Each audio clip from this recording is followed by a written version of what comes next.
जय हिंद दोस्तों। तो आज हम लेके आ गए हैं चैप्टर 5 एग्रीकल्चर से। भूगोल का है ये। एग्रीकल्चर क्या है आइए देखते हैं। कृषि वह प्रक्रिया है जिसमें भूमि जुताई बुआई जिस भूमि पर जुताई बुआई या फसल उत्पादन होता है, मछली पालन या पशुपालन होता है, तो ऐसे कार्य करने वाले भूमि को कृषि कहते हैं। ठीक है। कृषि का अर्थ देखिए, कृषि का अर्थ जो है, इसका शब्द कृषि यानी जोतना, ई का मतलब करना होता है, जो मिलाकर जुताई करने के फसल उगाने से तात्पर्य है। भारत में कृषि प्रधान देश क्यों कहा जाता है? भारत को कृषि प्रधान देश भी कहा जाता है, हम सबको पता है, लेकिन क्यों कहा जाता है, इसके पीछे का कारण क्या है, आइए देखते हैं। भारत को कृषि प्रधान देश कहा जाता है क्योंकि यहाँ की अर्थव्यवस्था, रोजगार, खाद्य सुरक्षा और प्रमुख आधार कृषि ही है। इससे बड़ी आबादी में प्रत्यक्ष और अप्रत्यक्ष रूप से हम उससे जुड़े कार्य पर निर्भर हैं। इसके पीछे के कारण भी है, बड़ी संख्या इस पर निर्भर है। भारत की अधिकांश ग्रामीण आबादी खेती करती है, पशुपालन करती है, बागवानी लगाती है, बाग वगैरह, और डेयरी फार्मिंग करती है। खाद्यान्न की आपूर्ति, कृषि देश की बढ़ती जनसंख्या के लिए गेहूं, धान, दालें और भी चीजें उत्पादन जैसे फल सब्जियां तैयार कराना, इससे खाद्य सुरक्षा सुनिश्चित होती है।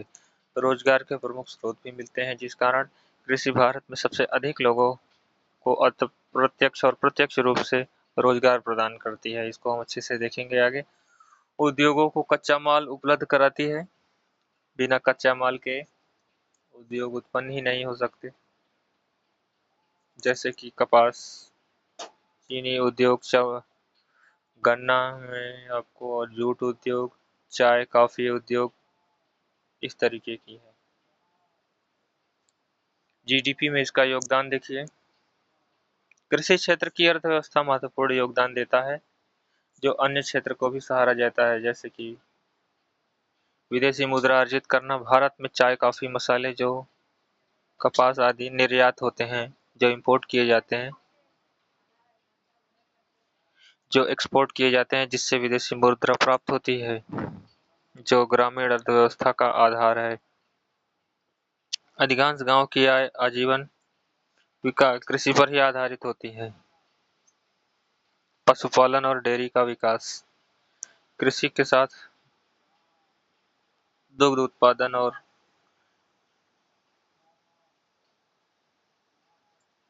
मत्स्य पालन और बागवानी जैसे कार्य भी विकसित होते हैं। इसके साथ साथ किसान ये भी करते हैं। भारतीय इकोनॉमी, जो हमारे देश की इकोनॉमी है, उसमें एग्रीकल्चर का क्या इम्पोर्टेंस है? हाँ, भारतीय अर्थव्यवस्था में कृषि का अत्यंत महत्वपूर्ण स्थान है।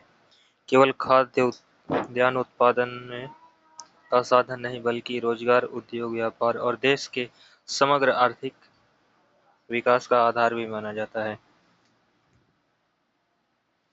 रोजगार का प्रमुख स्रोत, भारतीय भारत की बड़ी आबादी प्रत्यक्ष और अप्रत्यक्ष रूप से कृषि के एवं इससे जुड़े कार्यों को, डेयरी, मत्स्य पालन, पशुपालन और बागवानी पर निर्भर होती है। उद्योगों से कच्चा माल उपलब्ध कराना,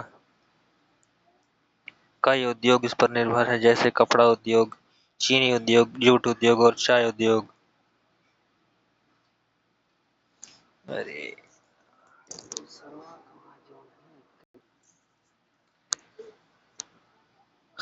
ग्रामीण अर्थव्यवस्था का आधार जो है कृषि ही है।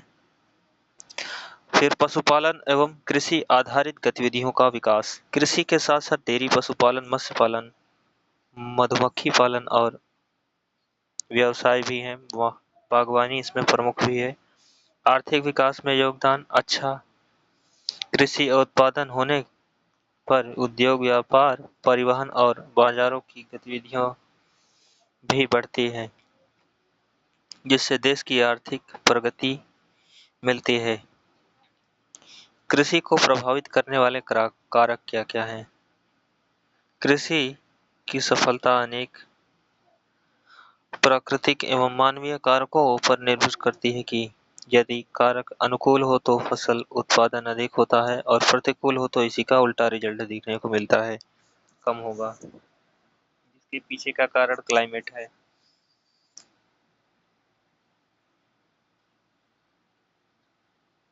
क्लाइमेट देखिए, जलवायु कृषि का सबसे महत्वपूर्ण कारक है जो तापमान, वर्षा, आर्द्रता और सूर्य के प्रकाश फसलों की वृद्धि को प्रभावित करते हैं। यह अलग-अलग फसलों के लिए अलग-अलग जलवायु आवश्यक होती है। टेम्परेचर, प्रत्येक फसल के लिए उपयुक्त तापमान आवश्यक होता है। बहुत अधिक या बहुत कम फसल की वृद्धि उत्पादन प्रभावित करता है। ज़्यादा कम भी नहीं चलेगा और अधिक भी नहीं। धान के लिए उच्च तापमान और गेहूं के लिए ठंडा। वर्षा, रेनफॉल, वर्षा की वृद्धि के लिए पर्याप्त वर्षा आवश्यक है। भारत की अधिकांश कृषि मानसून पर ही निर्भर होती है। कम वर्षा से सूखा और अधिक वर्षा से बाढ़ की समस्या उत्पन्न होती है। मिट्टी, उपजाऊ मिट्टी कृषि आधारित है, आधारशिला है जो मिट्टी की उर्वरक बनावट को जल धारण क्षमता और अनुसार फसलों का चयन किया जाता है। जो जलोढ़ मिट्टी धान और गेहूं, चना, गन्ना के लिए है। काली मिट्टी कपास के लिए और लाल मिट्टी दालें, मूंगफली।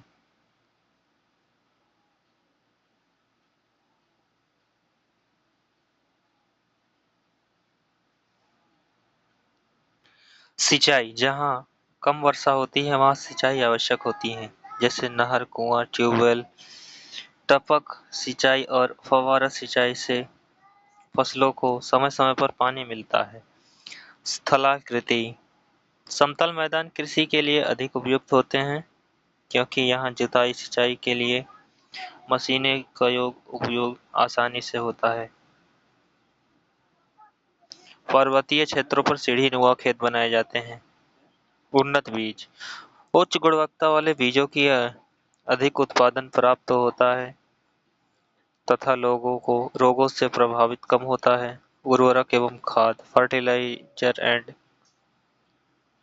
माइनर, उर्वरकों को जैविक खाद और मिट्टी की बढ़ाने के लिए फसल उत्पादन में वृद्धि होती है। आधुनिक कृषि तकनीक, मॉडर्न टेक्नोलॉजी, आज की तारीख में जैसे ट्रैक्टर, हार्वेस्टर आधुनिक कृषि के कारण वैज्ञानिक विधियों से उपयोग किया जाता है जो समय पर श्रम बचत होती है। जो सरकारी नीति, आइए आगे देखेंगे सरकारी नीतियाँ। सरकारी नीतियाँ जो होती है वो सरकार द्वारा सिंचाई योजना, न्यूनतम समर्थन मूल्य एमएसपी, फसल बीमा, कृषि ऋण, उत्पन्न बीज उपलब्ध कराने जैसे योजनाओं को कृषि को बढ़ावा देती हैं। इसकी विशेषताएं देखते हैं। कृषि विविधता और इनकी अपनी विशिष्ट एक विशेषता होती है, जैसे जलवायु, मिट्टी, वर्षा, जनसंख्या, भूमि व्यवस्था के कारण भारतीय कृषि अन्य देशों में अलग है। मानसून पर निर्भर कृषि, भारत में अधिकांश कृषि मानसूनी वर्षा पर निर्भर होती है।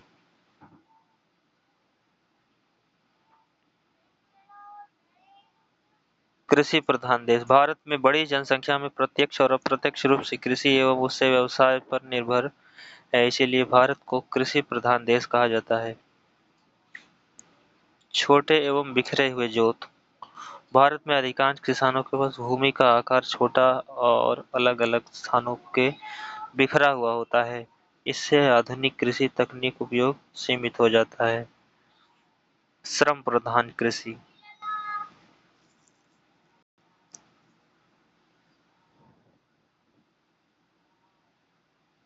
भारतीय कृषि मशीनों की तुलना मानव श्रम का अधिक उपयोग होता है।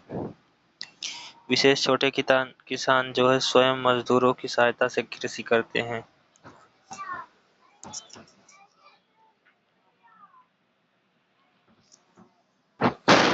खाद्यान्न फसलों का प्रभुत्व, भारत में गेहूं, धान, मक्का, दालें आदि खाद्यान्न की फसलों की खेती अधिक होती है क्योंकि देश की बड़ी आबादी के लिए खाद्य सुरक्षा आवश्यक है। ये नहीं रहेगा तो पोषक तत्व नहीं मिलेंगे, हम लोग बीमार हो जाएंगे। विविध फसलों की खेती। भारत में विभिन्न फसलों की खेती जलवायु मिट्टी के कारण है। यहाँ तिलहन, दलहन और नगदी फसलें, बागानी फसलें, फसल सब्जियां पर निर्भर होती है, उगाई जाती है। सिंचाई का असमान विकास। कुछ राज्यों में सिंचाई की अच्छी व्यवस्था है जबकि कुछ क्षेत्रों में कम। आज भी होती है वर्षा कम। पारंपरिक आधुनिक कृषि का मिश्रण। भारत में आज भी कई किसान पारंपरिक खेती करते हैं जबकि कुछ क्षेत्र आधुनिक मशीन, बीज, उर्वरक और तकनीकी का उपयोग किया जाता है। यानी कुछ जगह आज भी एडवांस टेक्नोलॉजी में खेती की जाती है तो कुछ जगह उतनी एडवांस टेक्नोलॉजी में खेती नहीं करते, जैसे हार्वेस्टर की जगह खुद ही गेहूं धान की कटाई करना। पशुपालन से जुड़ी कृषि। भारत में खेती के साथ साथ पशुपालन, डेयरी फार्मिंग यानी डेयरी पालन, डेयरी यानी बागवानी और मत्स्य पालन भी है, मछली पालन जिसे कहते हैं, हिस्सा माना जाता है। इस पे किसानों की आय में सहायक होती है। आगे क्या है देखिए, फसल क्या है इसको देखेंगे। कृषि भूमि पर उगाए जाने वाले पौधों फसल कहते हैं। फसलों का वर्गीकरण। भारत में फसलों का वर्गीकरण उपयोग और उत्पादन के उद्देश्य तथा कृषि पर किया जाता है। सामान्यतः फसलों की निम्नलिखित प्रकारों में बांटा जा सकता है। खाद्यान्न फसलें, फूड क्रॉप, वे फसलें जो मानव भोजन के लिए उगाई जाती हैं, जो फूड क्रॉप कहलाती हैं। प्रमुख फसलें धान, गेहूं, मक्का, ज्वार, बाजरा, रागी, देश के खाद्य आवश्यकता की पूर्ति करती हैं। फल दलहन फसलें क्या क्या हैं आइए देखते हैं, जैसे अरहर, तुअर, मूंग, उड़द, जो जिन जिन चीजों की दालें होती हैं। प्रोटीन के स्रोत इसमें ढेर होते हैं। तिलहन में सरसों, मूंगफली, सोयाबीन, तिल महत्वपूर्ण है। ये तेल के लिए महत्वपूर्ण है।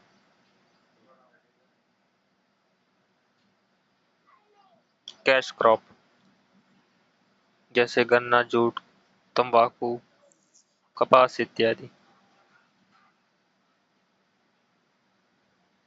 बागानी फसलों जैसे चाय, कॉफी, रबर, नारियल महत्व है इसमें। यह इंपोर्ट एक्सपोर्ट में महत्वपूर्ण योगदान देती हैं। रेशेदार फसलें, फाइबर क्रॉप, जूट, सन, कपास, वस्त्र उद्योग के लिए कच्चा माल उपलब्ध कराती हैं। भारत में फसलों के प्रकार क्या क्या हैं? रबी की फसलें, खरीफ और जायद, एक एक करके देखेंगे। प्रमुख फसलें जो हैं वो गेहूं, धान, चावल, जौ और मटर है। सर्दियों में बुआई और अक्टूबर नवंबर।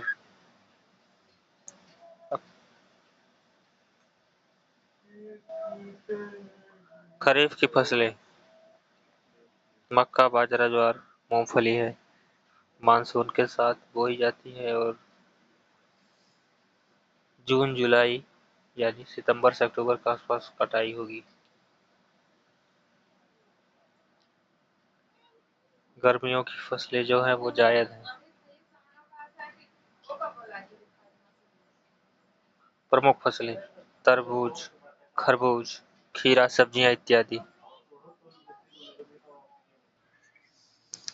धान, अधिक वर्षा और जलवायु गर्म की आवश्यकता है। प्रमुख राज्य पश्चिम बंगाल, उत्तर प्रदेश, पंजाब, तेलंगाना। गेहूं के लिए ठंडी जलवायु, उपजाऊ मिट्टी। यूपी, एमपी, हरियाणा इसके प्रमुख राज्य हैं।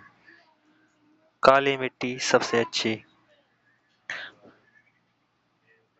प्रमुख राज्य महाराष्ट्र, तेलंगाना। गुजरात है। जलोढ़ मिट्टी, अधिक वर्षा।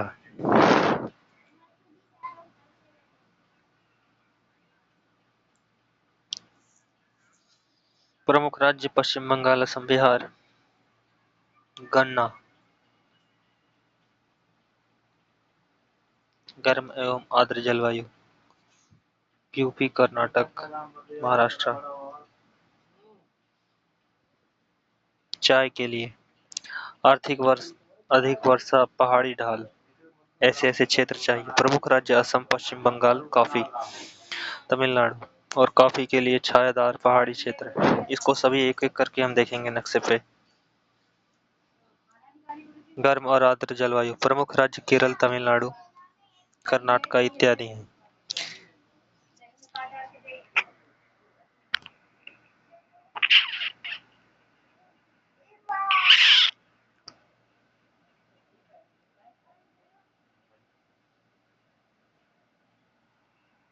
ये धान, गेहूं, बाजरा वाले हैं क्षेत्र।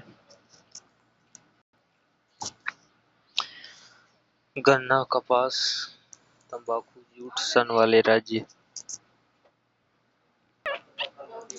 चाय, कॉफी, रबर, नारियल वाले राज्य।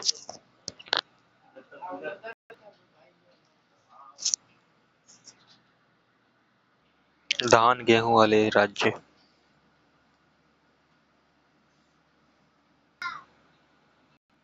हमने एक एक करके देखा नक्शे में। ये आगे ग्रीन रेवोल्यूशन देखते हैं।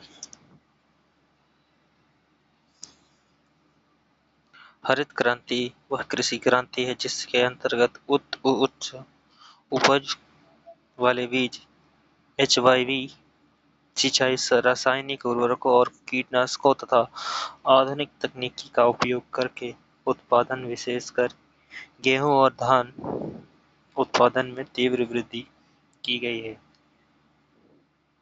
इसका अर्थ यह है कि कृषि में वैज्ञानिक क्षेत्र से का उपयोग करके कम समय से अधिक उत्पादन प्रक्रिया को हरित क्रांति कहा जाता है। इसकी शुरुआत 1966 और 67 में हुई थी। इसका मुख्य उद्देश्य उत्पादन को बढ़ाना और खाद्यान्न क्षेत्र में आत्मनिर्भर बनाना था। भारत के हरित क्रांति के जनक जो है वो एम.एस. स्वामीनाथन को कहा जाता है और विश्व में जो है वो नॉर्मन बोरलॉग हरित क्रांति के ये इसका उद्देश्य उत्पादन को बढ़ाना, देश को बढ़ावा देना है। इसकी विशेषता उच्च उपज वाले बीज का उपयोग, रासायनिक उपयोग, उर्वरकों का उपयोग, मतलब कि आज की आधुनिक टेक्नोलॉजी में जो पहले गोबर की खाद से सब चीज़ें उगाई जाती थी, आज केमिकल एंड फर्टिलाइजर से उगाया जा रहा है। सुविधा का विस्तार, मशीनरी, ट्रैक्टर इत्यादि वैज्ञानिक कृषि पद्धतियों का उपयोग, हरित क्रांति का प्रभाव। गेहूं और धान उत्पादन भारी वृद्धि हुई है हरित क्रांति के ही कारण। आनुवंशिकीकरण हुआ है, आयात में कमी आई है, नकारात्मक प्रभाव पड़ा है। रासायनिक उर्वरकों अधिक उपयोग से मिट्टी की उर्वरक में कमी आई है, मतलब उर्वरक क्षमता में कमी आई है। भूजल स्तर में गिरावट आई है। छोटे किसानों को ज़्यादा हानियां हुई हैं। पर्यावरण पर प्रतिकूल प्रभाव पड़ा। हरित क्रांति से सर्वाधिक लाभान्वित जो राज्य हुए हैं वो हरियाणा, पंजाब और पश्चिम बंगाल, पश्चिम उत्तर प्रदेश हुए हैं। अगला टॉपिक आइए सिंचाई देखेंगे। सिंचाई क्या है? फसलों की आवश्यकता के अनुसार कृत्रिम रूप से खेती तक पानी पहुंचाने की प्रक्रिया को सिंचाई कहते हैं। इसका महत्व वर्षा की कमी को पूरा करती है, फसल उत्पादन बढ़ाती है, सूखे से फसलों को रक्षा करती है, वर्ष में एक से अधिक फसल उगाने में सहायता करती है। जिससे सहायता मिल सके एग्रीकल्चर में। कृषि को मानसून पर निर्भर होने पर बचाती है। जो कृषि मानसून पर निर्भर होती है और सूखा पड़ रहा है तो सिंचाई के कारण पानी ले सकती है। इसके साधन जो है नहर, कुआं, ट्यूबवेल, तालाब, ड्रिप सिंचाई है, फव्वारा है। कृषि की प्रमुख समस्याएं कई देखते हैं। मानसून पर अत्यधिक निर्भरता। भारत में कृषि आज भी वर्षा पर निर्भर है। सिंचाई में कमी। देश के कई क्षेत्रों में पर्याप्त सिंचाई सुविधाएं उपलब्ध नहीं है। छोटे बिखरे हुए खेत। अधिकांश किसानों के पास छोटे छोटे खेत हैं जो आधुनिक कृषि करना कठिन है। मृदा अपरदन। जलवायु उत्पादन का कटाव होने से उत्पादन घटता है। उन्नत बीज, उर्वरक सीमित उपयोग।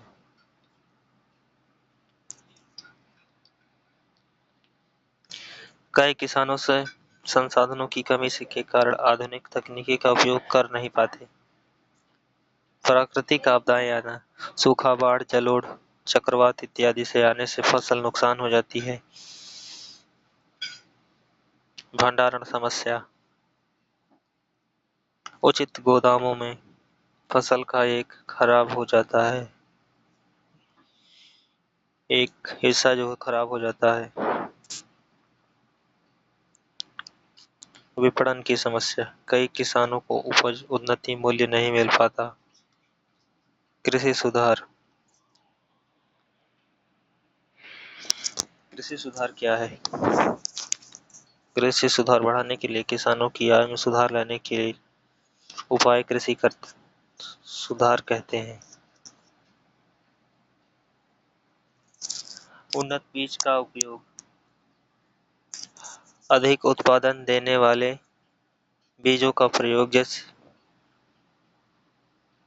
सिंचाई सुविधाओं का विस्तार, पहले ही हमने देख लिया है।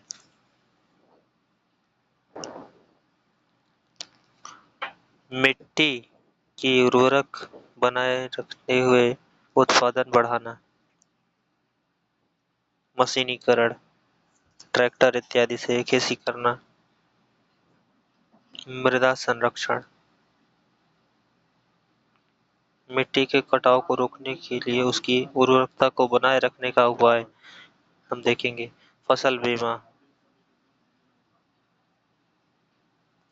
प्राकृतिक आपदाओं से होने वाले नुकसान की भरपाई के लिए बीमा सुविधा मिलती है, जैसे कि कुछ मुआवजा मिल जाता है, 2 लाख, 10 लाख, जो भी अपने हिसाब से किसानों का नुकसान होता है। किसानों को कम ब्याज पर ऋण उपलब्ध कराना। आधुनिक कृषि तकनीक का प्रयोग। वैज्ञानिक खेती से मौसम की जानकारी और नई कृषि तकनीकी का अपनाना।